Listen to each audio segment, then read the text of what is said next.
হ্যাঁ, আল্লাহওয়ালা যারা ছিলেন তাদের জীবনে দেখেন অনেকে তো চলেই গেছেন আমাদের থেকে, যেমন আল্লামা জুবাইর আহমদ আনসারী রহমতুল্লাহ আলাই। তো যারা এখনো জীবিত আছেন, ধরেন খতিব আজম, মুনাজির আজম আল্লামা নুরুল ইসলাম অলিপুরি হাফিজাহুল্লাহ তাআলা রাআ, আল্লাহ তাআলা তাকে নেক হায়াত দান করুন, সিহাত এবং আফিয়াতে জিন্দেগি দান করুন। এমন ব্যক্তি কিন্তু বাংলাদেশে কম যে যৌবন কাল থেকে বয়ান শুরু করেছেন, বৃদ্ধকাল পর্যন্ত বয়ান করে যাচ্ছেন, কিন্তু ক্যারিয়ারে পতন হয় নাই, অধপতন ঘটে নাই, পুরোটাই ইজ্জত নিয়ে টিকে থেকেছেন এবং সকলে তাদেরকে নেতা মেনে নিতে বাধ্য হয়েছেন।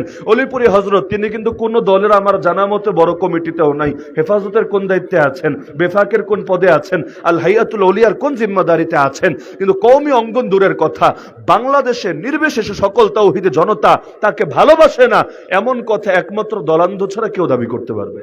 সবাই তাকে দিল দিয়ে, মন দিয়ে, প্রাণ দিয়ে ভালোবাসে। তো এই যে বৃদ্ধ বয়সে অনেক সময় অসুস্থ থাকেন, লম্বা চড় বয়ানও করতে পারেন না, কিন্তু একটু মাহফিলে যাবেন, 10-20 মিনিট কথা বলবেন, একটা নজর তাকে দেখার জন্য হাজার হাজার না লক্ষ লক্ষ মানুষ উন্মুখ হয়ে থাকে। কিসের বরকত রে ভাই? এটা যেই সমস্ত জিনিসের বরকত, এর মূলে অন্যতম হলো ইখলাস। টাকার ধান্দা যদি মানুষের দিলে না ঢোকে, আল্লাহ তাআলা তাদের ইজ্জত বাকি রাখেন। ইজ্জত দেওয়ার মালিকও আল্লাহ, জিল্লত দেওয়ার মালিকও আল্লাহ। ওয়া তুইজ্জু মান তাশা ওয়া তুযিল্লু মান তাশা। যারা চুক্তি করে, ধান্দাবাজি করে, টাকা পয়সা হয়তো পায়, ইজ্জত কিন্তু পায় না।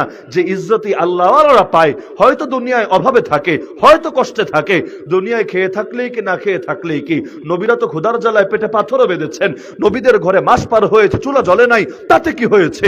যে ইজ্জত নবীরা সেই অভাবের জীবনে পেয়েছেন, বড় বড় টাকাওয়ালা কারুনরা সেই ইজ্জত কোনোদিনও পায় নাই।